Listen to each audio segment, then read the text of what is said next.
Cramer. Welcome to Mad Money. Welcome to Cramerica. Other people make friends. I'm just trying to make you some money. My job is not just to teach and entertain, but to do some education. Call me, 1-800-743-CNBC. Tweet me at Jim Cramer.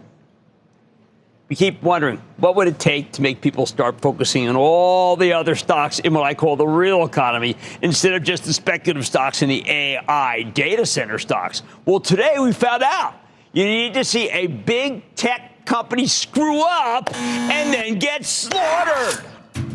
I'm talking about right through the meat grinder. I'm talking about just annihilated. I'm talking about Meta.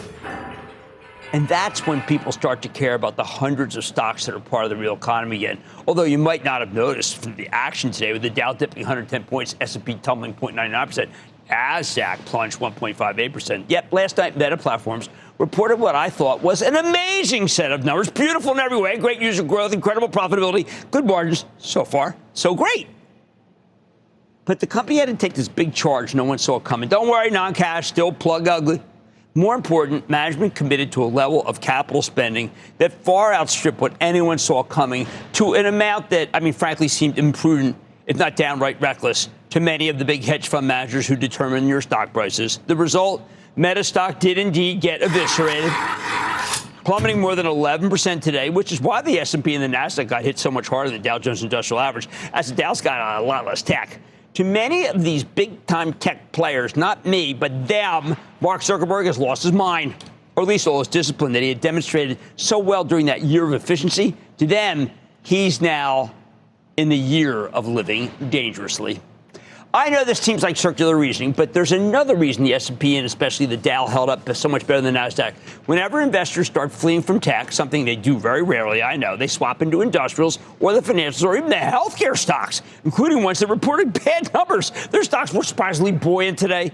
Now, some of these moves have a lot to do with people hoping that yesterday's quarter-point Fed rate cut would actually do something to help the broader economy, which we know is sluggish, including housing, which is how Home Depot still managed to rally. And by the way, that's my go-to stock today, for both the store and for home improvement. I always like to have a couple of stocks that I follow very closely to be sure that I am right about the market. Or how about the drug companies? Holy cow, remember them? They used to be big and important, weren't they? Eli Lilly reported this morning in their GLP-1 complex, the weight loss, diabetes thing, made $1 billion more than Wall Street expected. That's tech-like. When I first saw it, I was thinking, okay, the market won't care. Big yawner. We own Lilly for the trust. We believe in it, but we feel like we're dopes lately. But you know what? I knew that Dave Ricks, the CEO, was going to be on Squawk on the Street. I said, hey, listen, maybe something good will happen here.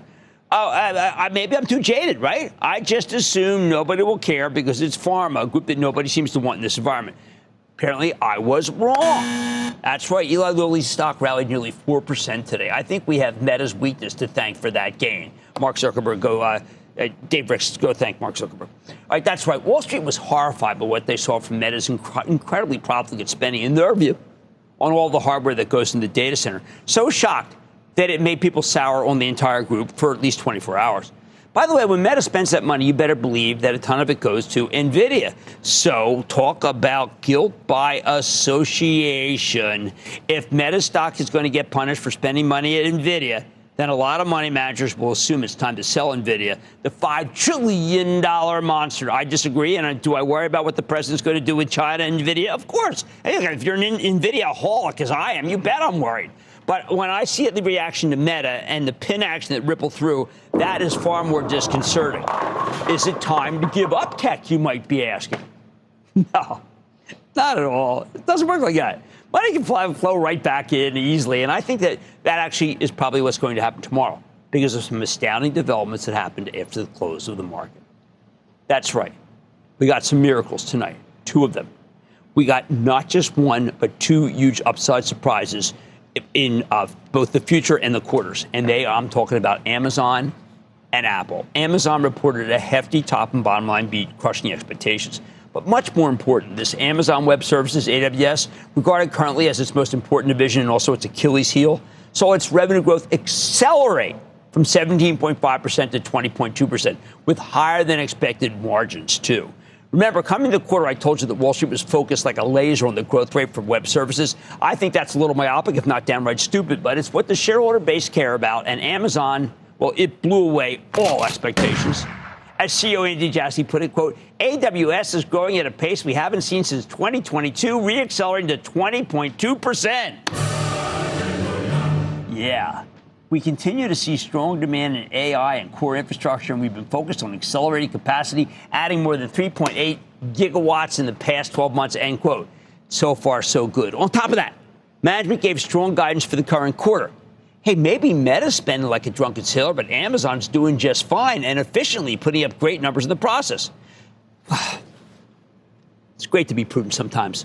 This was some darn quarter. And look, am I doing cartwheels about it? Yeah, kind of. All right, how about Apple? I think they reported a pretty darn good quarter with record revenue for the period of time, up 8% year over year, slightly above expectations, along with an 8-cent earnings beat off a $1.77 basis. Apple posted record great service revenue, up 15% year over year. But you know what? Nobody cares about that. You see, that's not the way it works. See, that's what's called the past. And the past, well, people say, oh, the stock's up a lot. So the stock started falling. It was like step by step, inch by inch. You can see the stock slowly fall. And then what happens? They put out the guidance. And the guidance, well, you had China sales light when the quarter came out. You had iPhone sell short when the quarter came out. But when I say that guidance, I always say you to own Apple, don't trade it, and to certainly don't trade it until you hear what they say on the conference call. And oh boy, CEO Tim Cook told an excellent story, calling out strength across almost all the company's products and services, giving very strong guidance for the current quarter. I mean, like I'm talking ramp. And on the call, it became clear that the iPhone 17, hey, who told you it was good? Thank you. I like to kiss myself periodically. Has been a smashing success.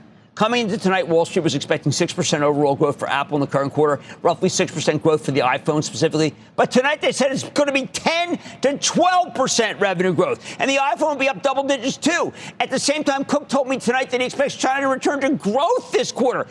As an Apple acolyte, I couldn't believe this. Suddenly the two biggest pain points the House of Pain become House of Pleasure. Because the quarter was just that good and the guidance was much better, which is why ultimately Apple got a nice pop in after-hour trading. I expect more. And by the way, can I just explain to you this? It looks like my anger about the right to own Amazon earlier this week and my multi-year admonition to own Apple, don't trade it, paid off again. And what's really important for you to know, everyone thought Apple stock looked expensive, but when you saw the future, you realize, hey, maybe it wasn't that expensive after all, the bottom line.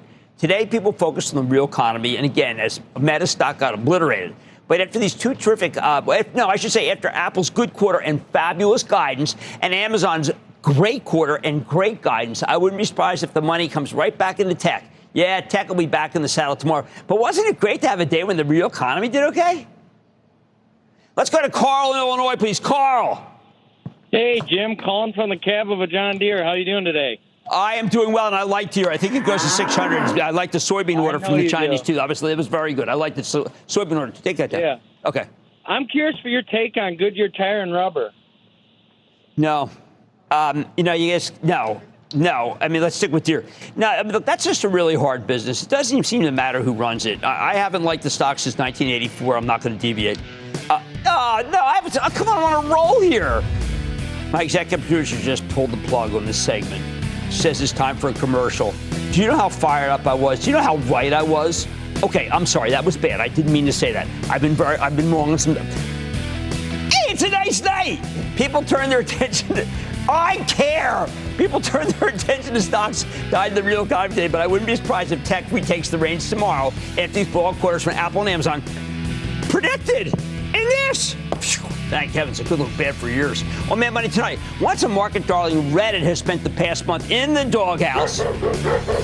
So with tonight's report, the catalyst that the stock needs to be get going again. Don't miss my earnings exclusive with the CEO. Then is the Shack back. I'm digging into Shake Shack story with the company's top brass and seems it's time to start nibbling at the stock again, if not the fries. And Logitech found itself in the tariff crosshairs. So how's the company doing to pursue what looks like to be an all-time high? I'm sitting down with the CEO and getting the latest. So stay with Cramer.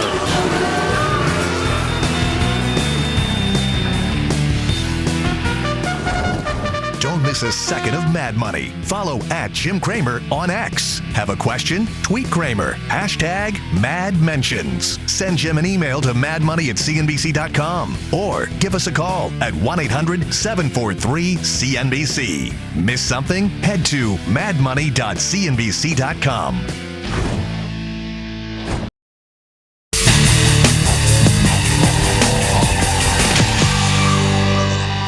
When you look at these numbers from Reddit, the online message board that's become a major force in digital advertising and a stock that I say is one of the 10 best maybe for the next generation, this stock's been roaring for months, although it got hit hard today. It was down nearly 8%. I think it was the gravitational pull of Meta, like I talked about at the top of the show, even though Reddit has nothing to do with excessive data center spending.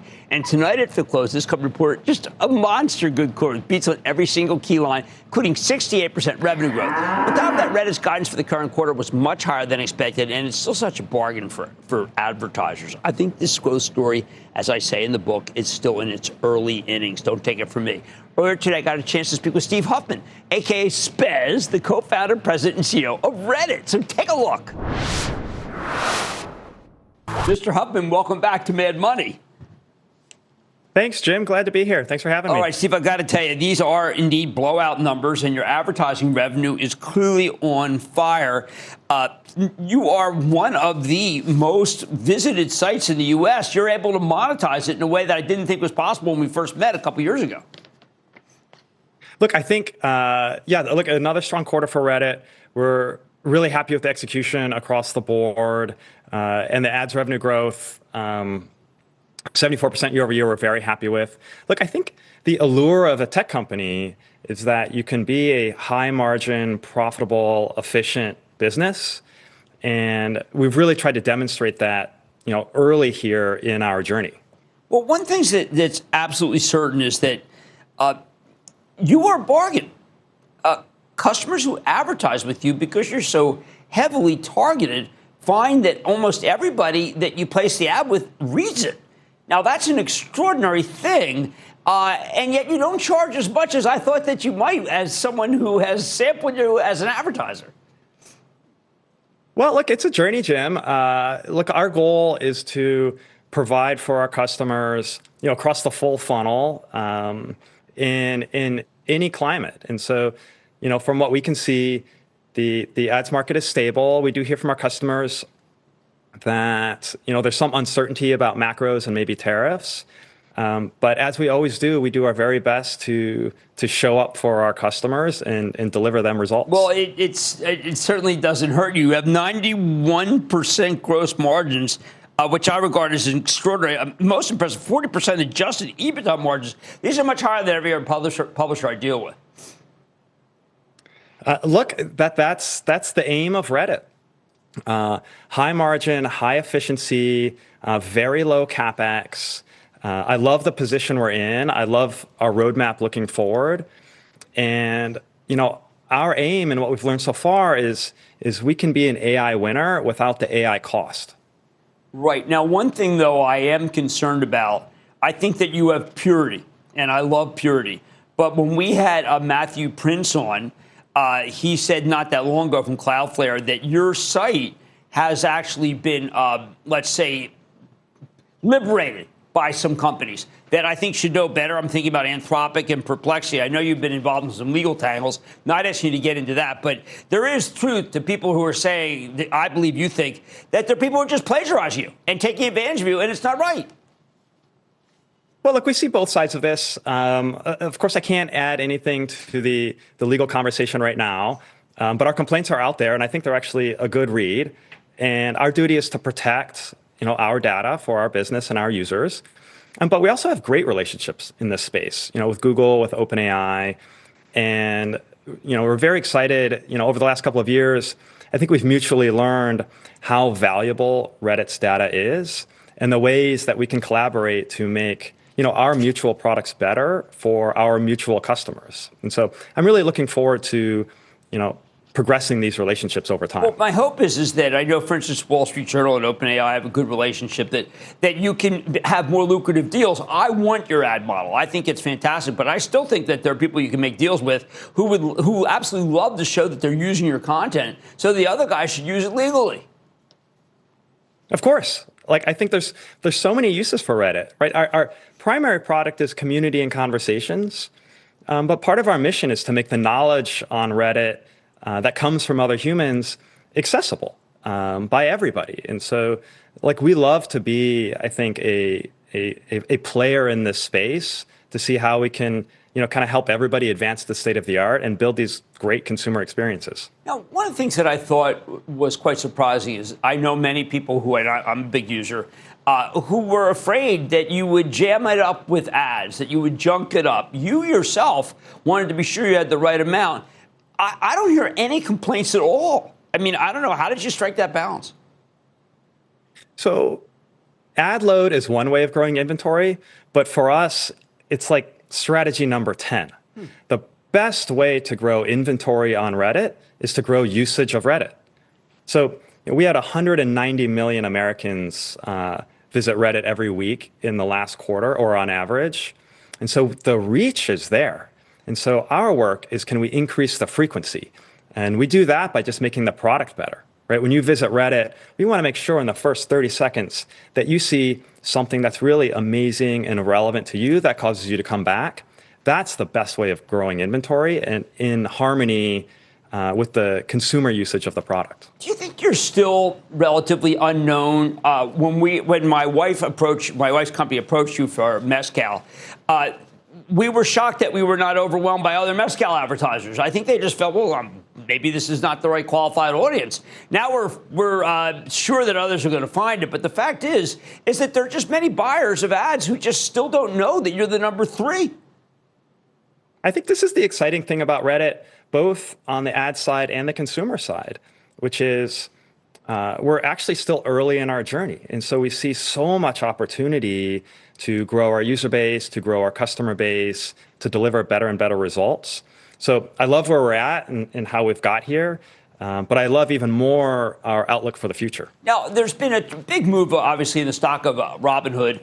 And a lot of those people get their ideas from Wall Street Bets. What's the growth and the qualification of Wall Street Bets? Can that also extend to these companies that are making bets on events that occur? Like, Wall Street Bets is it's a community near and dear to my heart. I love that community, and I've loved to see the evolution of it. And it's one of many investing communities on Reddit. But I think they've done a particularly good job, I think, at highlighting the fun and uniqueness of Reddit. And they've actually been experimenting with our developer platform as well. And so I think there's a lot of momentum across the board, but with that community in particular. I'm seeing great, I'd say, allegiance to the healthcare portions for people who have been sick, who have come together, talked to each other, and the advertisers are finally getting wind. The drug companies are finally getting wind that Reddit is the place where they have true community. Well, so that's the thing about Reddit. There's really something there for everybody.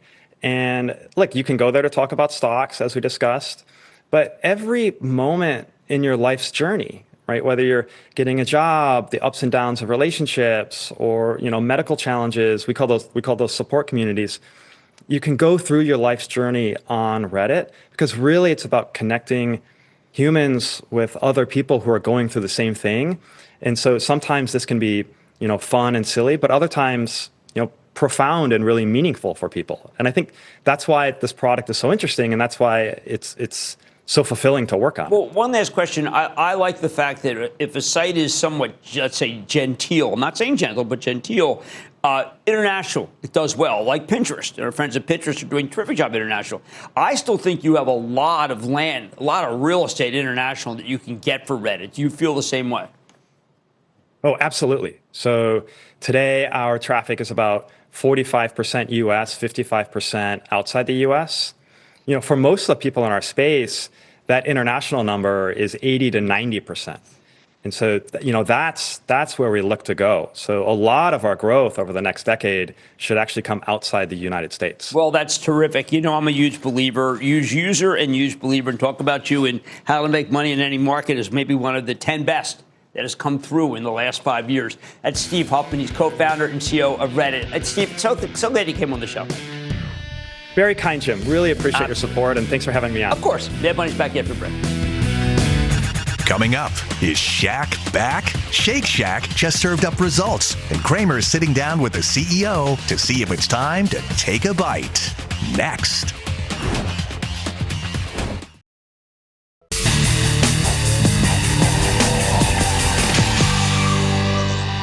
Is the Shack back? Over the past few months, we've seen some big pullbacks in the restaurant space, including high-quality operators like Shake Shack, which I love. When these guys reported at the end of July, results were a little less than perfect. The stock plunged from 140 and change just under 90 as of last night's close. But this morning, Shake Shack reported a solid quarter with better than expected same Shack sales, a solid revenue beat, and a 5-cent earnings beat off the 31-cent basis. That's huge. While the guidance for the current quarter wasn't necessarily perfect, it was good enough to let the stock rally almost 2% today in a restaurant chain group that is just awful. And now I'm wondering if it might be time for Shake Shack to make up some of those losses from the past 3 months. We got a great chance to find out because we're going to talk to Rob Lynch. He's the CEO of Shake Shack to learn more. Mr. Lynch, welcome back again, buddy. Thanks for having me, Jim. Rob, when you were on last, you told us, look, there are going to be some changes. The place is going to have some better procedures, better supply chain. I don't know how you did it, but it looks like it all came together. Can you describe what it's like to go from a low same-store sales to much higher? Because this is a very big delta that you've engineered. Yeah, I mean, it all starts with operations as a foundation for everything that you do in a restaurant company, right? If we're taking care of our team members, they're taking care of our guests, we're going to create that virtuous cycle and increase frequency because people are going to come in and have a great experience. It also gives us confidence to go out and invest in driving traffic because we know when these folks show up at our restaurants, they're going to have a great experience, and we're going to derive lifetime value versus just that one transaction. So we've spent a year and a half working on trans. But it's not a quick turn. No. That's a very good point. No. And our team is unbelievable. We brought in some new people, have brought in some external perspective, but also the people that have been around Shake Shack for a long time are completely bought in on the model moving forward. So every KPI is moving in the right direction. We're much more efficient and productive, so that's translating straight into margin. So it's been a great transformation. And then, the investments we're making in the food innovation and the media dollars are driving people into our Shacks, and they're having a great experience. I'll tell you, I go to a number of Shake Shacks, and whenever I can, I go. And I said to myself, it seems that it might be faster. And then on the call, you actually are shaving a minute off. Now, some people say, well, what's a minute? It really is important, correct? Yeah. When I started my career, I started at a fast food company that's probably close to the fastest in the industry. And we always said, if we could save 1 second, it was worth $1 million to the system. Right? Right. So we've now reduced our speed of service on average by 70 seconds in a year and a half. So we've got more to go. We've got more to go. We have instituted a lot of new processes and a lot of new labor management tools, but we've got great equipment coming, assets that are going to make it easier to operate our restaurants, make it easier for our team members to execute with excellence. And, we're going to keep getting better. But I'll tell you, it's not just about speed, it's about accuracy too. And we are really focused on accuracy, making sure that the orders that come in, especially in a digital age, and a lot of the delivery and takeout, if you don't get that order right, they're not sitting in your dining room with the ability to come up and say, hey, you put cheese on this, and I didn't want cheese. So that really frustrates guests. So we're really focused on trying to make sure that we're the best in accuracy as well. And not only that, but obviously when it comes faster, it is hot. And we like it hot. For sure, especially fries. Right. And our fries, we believe we have the best fries, but I was at a Shack. We were opening up our battery Shack in Atlanta back in June, and that was the one you were all excited about. Yeah, full bar, first company operated bar, and I was eating the fries. And I'm like, these just aren't crispy enough, and they're kind of a little light. So we went back and we looked at everything, and I said, what if we cook them a little bit longer? So we are now instituting a new process on our fries, on our bread and butter of our business, our fries. We're cooking them a little bit longer, and it's not going to add any time to our delivery for our guests, and our fries are going to be the best they've ever been. Oh, I bet they will be. I love them anyway, but this is good to know. Now, one of the things that it distinguishes you as an operator, and I followed your career, you don't suffer fools gladly, and you're also willing to admit mistakes and move on quickly. Limited time offer that wasn't that good this time, and you just said, hey, let's go to value, correct? Look, you have to take into account your internal diagnostics as well as the external environment, right? This French onion soup burger. I thought it sounded good. Oh my God, it's unbelievable. People love it. The reviews are amazing. But in this time period over the last month, like there's so much value, and we were promoting a full price premium burger. So we've pivoted and we've launched a new value platform in our app only. And our app traffic is up 80%. Wow. So, that's transformational. Wow. And that's just in the last week. So we're going to continue to monitor it. But that's driving 400 basis points of traffic growth across our business just in the last week. So, oh my God. So this is going forward. Go forward. This could be very exciting for people. This could be, could be transformational for our business. Now, I know comparisons are odious, but there was a call last night from Chipotle, a company you and I both like. And Scott Boatwright, the CEO, did talk about how there was this kind of, I'm going to use a Jimmy Carter word, it's like a malaise among people in their 20s, Gen Z. And I question that. I don't think I see that at your shop. You don't have a group of people in any particular generation that you think is weaker or not spending. It is a tough environment out there. I'll definitely agree with Scott on that. I believe that tough environments are opportunities to make your company better, and I know Scott does too. We're focused on making sure that we get the value equation right. It's particularly for that younger audience. The 16 to kind of 25-year-old demographic. Unemployment's up in that group. Yes, it is. Spending is a little tougher. So we need to make sure that we're delivering solutions, delivering options for them to come in and deliver a great value for them. This 135 is the perfect example. And, they're heavy app users. Mm-hmm. So we've increased our app downloads 50% this year.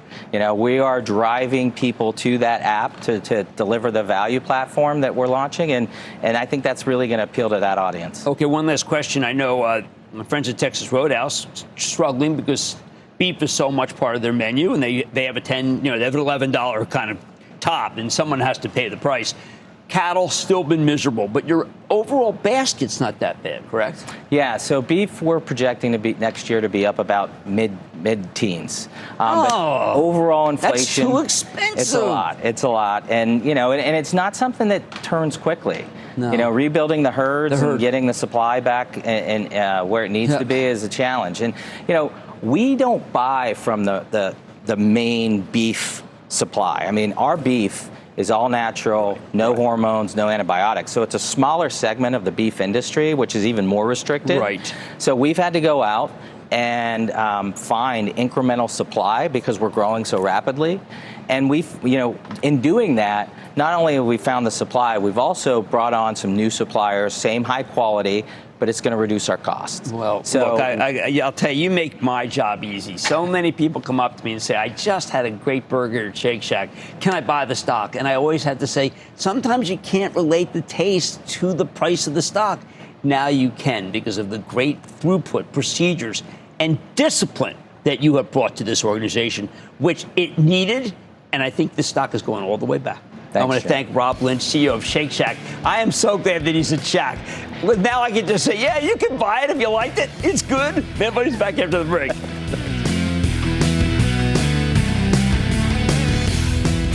Coming up, Logitech posted strong results, but can the stock keep scrolling higher? Cramer's plugged in with the CEO. Next.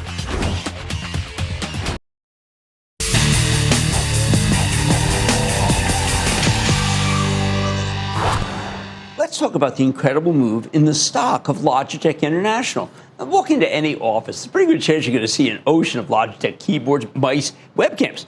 Here's a stock that's now up more than 46% year to date, including a 2% gain yesterday, another 4% gain today. Now, that's because Logitech reported on Tuesday night a 25-cent earnings beat off a $1.20 basis, with higher-than-expected sales and management raising its guidance for the holidays. The company was able to offset the damage from the tariffs in the quarter, and they expect they can do it again, even though a lot of this merchandise does come from Southeast Asia and some from China. It's been hit hard. Now, could this one even have more room to run? Something's going on here that's very positive. Let's check in with Hanukkah Faber. She's the CEO of Logitech International to find out more. Ms. Faber, welcome back to Mad Money. Thanks. Hi, Jim. Thanks for having me. Well, Hanukkah, I think that we all have this view that perhaps the consumer is not doing well. I look at your numbers, and I think something's going on, maybe secular, not cyclical. Maybe it's gaming. Maybe it's a PC refresh. You don't see these kinds of numbers if a consumer's not doing well here or worldwide. Is this product derived, or is it just a belief that you can spend money on tech even if you don't want to spend money on going out to dinner and having a few drinks? Yeah. We're obviously really pleased with the results of the quarter. It's really our strategic priorities in a market that continues to be robust. So what we see around the world is that certainly on the work side of our business, so we do products for work and for play. On the work side of our business, the markets are strong around the world. That's driven partly by return to office mandates by businesses. Many companies asking their people to come back to work and therefore redecorating offices, renovating offices, moving offices. That's good for our business. Second, also the Windows 11 refresh, helping the market around the world. So that's all looking really, really great.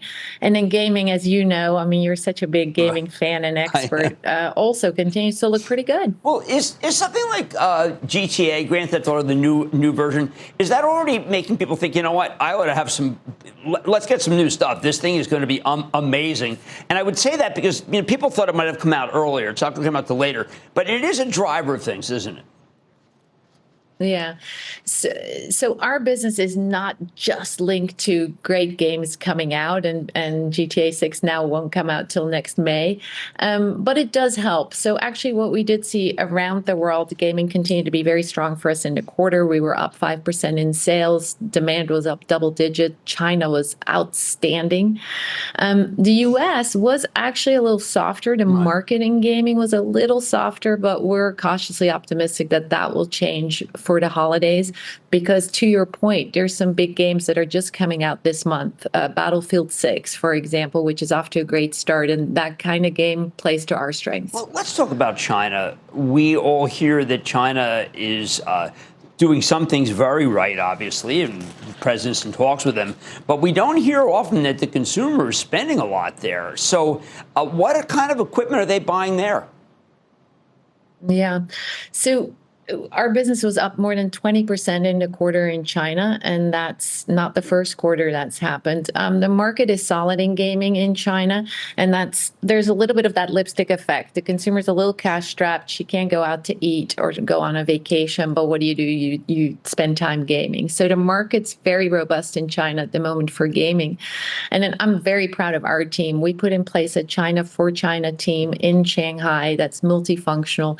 It's coming out with some outstanding innovation, because that Chinese gamer is super sophisticated.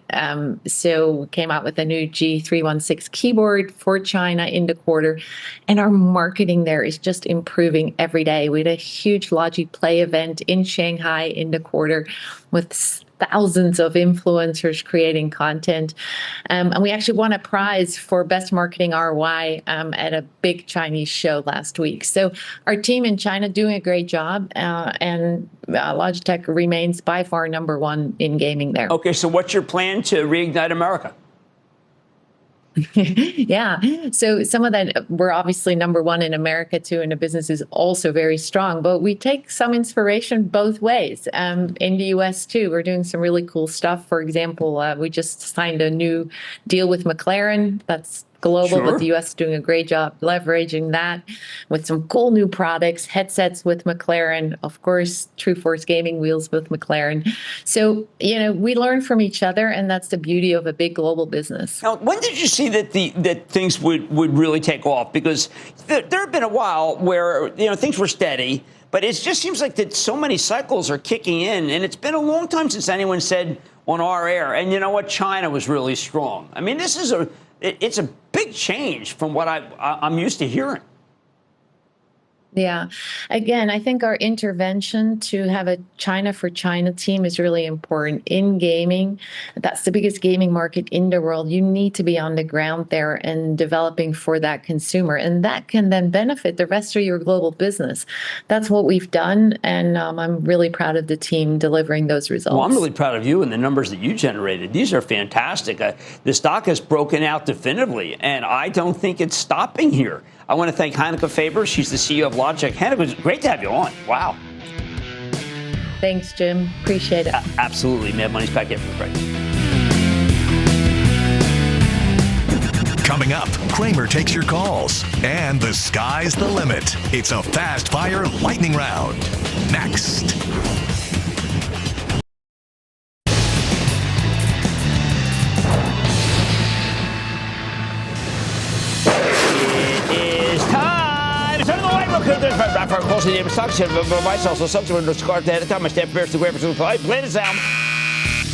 And then the lightning round is over. Are you ready? Ski, guys, time for the lightning round. Let's start with Sam in Missouri. Sam. Hi, Jim. Thanks for taking my call. I bought your book 2 weeks ago. Great book. Learned a lot from it. Oh, thanks a lot. I got a lot in there. It's good stuff for tonight, too. How can I help? Yes. Hey, I bought a stock in the nuclear energy sector back in December of 24. Had a great run. And back on the 16th, it had some negative news in the sector, and it really started to drop. So on the second day, I took 3/4 of my profits, and I was watching it and waiting for it to go down because I thought the fundamentals were good, and I was going to buy back in. Okay. And all of a sudden, it bounced, and now it's going back up. Okay. And which stock is it? And the Century Energy LE. Look, it's a good company. I mean, look, it did have that nice pullback, which is what I wanted to see because it was just parabolic. I think you're fine in it. It's not. Look, after what I saw with American Electric Power, it's not crazy expensive. Let's go to Phil in Connecticut. Phil. Hey, Jim. How you doing? It's Phil. Actually, I'm a Philly guy, and I'm a big Eagles fan, so go Birds. Go Birds. I like this guy, Carter. I think he would be the answer. I like this guy, Roseman. Here's my question. Yeah. Rare earth stocks have been dominating the news cycle, especially now with the deal with China. So is USAR a buy or just an ill-fated trade? I'm going to say that you have to stay away for now. I mean, one of the things that you needed was that kind of mojo that came from the shortage. If we work out a longer-term deal with rare earth, it's not going to rebound very well for USA Rare Earth, which is losing a fortune. Let's go to Paul in Texas. Paul. Booyah, Jim. Booyah, Paul. My company, I want to know if it's a buy. It's Arcos Dorados Holdings. No. I mean, you just own McDonald's. That's my key. I happen to like McDonald's, by the way. Not the stock and the burger. Let's go to Bubblegum in Alabama. Bubblegum. A big booyah to you, Jimmy Chill. Well, hey, Bubblegum, how you doing today? I'm doing good, Jimmy Chill. Good. Jimmy Chill. Good. I stepped on it the other day. It's still sticking. Go ahead. I'm sorry about that, Jimmy. Jimmy Chill, I just want you to know, you are the king of the hill, my friend. You are a rock star. Oh, thank you. Thank you, Chief. Yes, sir. I just love the energy you bring to the show, Jim, and thanks for taking my call. I have a great staff. They are like fuel for me. You're like 98 octane. So what stock we got here, Bubblegum? Yes, sir. Jim, what's your opinion on Ollie's Bargain Outlet? Man, I'm a member of Ollie's Army. Never go to one of the Army members and think that he'll down Ollie's. I got a nice tarp there with a small hole in it. You never know. All right, and a book for 98 cents about the end of World War II, but it was waterlogged. It still read well. And that, ladies and gentlemen, conclusion of the Lightning Round. The Lightning Round is sponsored by Charles Schwab. Coming up, turnarounds don't come easy, but Starbucks may be brewing something stronger than expected. Cramer explains why next.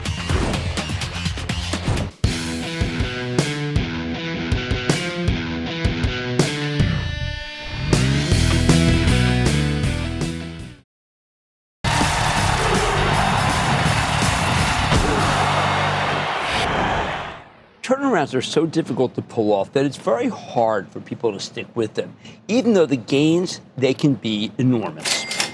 Often, the company that a new CEO takes over has been so abused by previous management that nothing can be done. Even the best of the best. Mary Dillon wasn't able to turn around Foot Locker, a long-neglected retail chain, and she's the best in the business. She saved Ulta Beauty, for heaven's sake. In the end, she had to accept a takeover bid that was considerably less than the stock was worth when she took over, although much higher than it was trading at that time. So why bother with these then? Because when they hit really big. Consider the case of Chipotle, which admittedly needs another turnaround after today's beatdown. But I'm talking about the old Chipotle. This company fell on hard times in 2015, stayed down for another 3 years, losing its mojo thanks to a series of foodborne illnesses outbreaks all over the country, it seemed. At its earliest moment, with the stock at a split-adjusted price of around $5 in February of 2018, Chipotle brought in Brian Niccol, a rising star from Taco Bell, which he turned into the strongest business of the three-legged stool that is Yum Brands. Installing him as CEO at the time, I was skeptical. Putting someone in who helped push a burrito with 80 ingredients versus one with just 8, really, was he the right guy? Well, the answer was absolutely. You bet it was. About a year later, the ship was completely righted, and the stock rallied all the way to $56. That's right, $5 when he came in to $56 when Starbucks poached him last year because they needed to turn around ours of their own. Unfortunately, Chipotle is clearly struggling under the current leadership. But Starbucks now under Brian Niccol, we're slightly more than a year into his tenure, and after some fits and starts this morning on Squawk on the Street, he told me that he's finally ahead of plan. Both September and, more important, October better than expected. Given that we're still in the final days of October, that's a huge heads up. People pay attention. It's one that foolishly very few did pay attention to because the stock finished down $1 today. How's Brian doing it? He's doing it the Niccol way, taking care of service first. He's got the scale. He's got the biggest chain. He's got the biggest drive-through, the biggest delivery. He just needed to staff all these businesses correctly. Needed to get maximum throughput. That was his challenge at Chipotle when he took over, too, so he knows how to do it at Starbucks. Throughput, he explained to me once, is the name of the game. You get that right, it can all come together. Process. You need process. It's like Shake Shack. And that's what he's seeing right now with his Green Apron service plan. Time to serve down big. Complaints versus positive comments down big. As he put it, quote, it gives us confidence that we really have turned the page to a new chapter, end quote. Now, I know to some of you that sounds like boilerplate. Let me do my job for you. I've wanted to come out here with something conclusively positive about Starbucks. I simply didn't have the confidence to truly stick my neck out, so worried that this would happen until today. Too many things were wrong. Too much destruction. I was concerned about too much fraud. But now with the Chinese business about to get a big partner and with cadence improving at the stores, I think it's all coming together. Few believe the environment's gotten tougher. Many restaurant chains have disappointed. So the turn at Starbucks is being overlooked. I'm betting that won't last for long. I get the reservations. Like I said earlier, turnarounds are hard. Bracken Darrell, fantastic CEO. Put Logitech on the map. Yes, the one we heard from today. She's struggling with turning around VF Corp. Yeah, Powell. Julie Masino, she's the stalwart at Yum Brands, who's delivered stellar results, is trying so hard to modernize Cracker Barrel without alienating existing customers. Difficult. But Starbucks under Brian Niccol, just like when he was running Chipotle, I think the turn has started. You can't hold out to buy it until all's clear. What are you waiting for? It's time to buy the stock of Starbucks. I like to say there's always bull market summer. I promise to find it just for you right here on Mad Bunner. I'm Jim Cramer. See you tomorrow. All opinions expressed by Jim Cramer on this podcast are solely Cramer's opinions and do not reflect the opinions of CNBC, NBC Universal, or their parent company or affiliates, and may have been previously disseminated by Cramer on television, radio, internet, or another medium.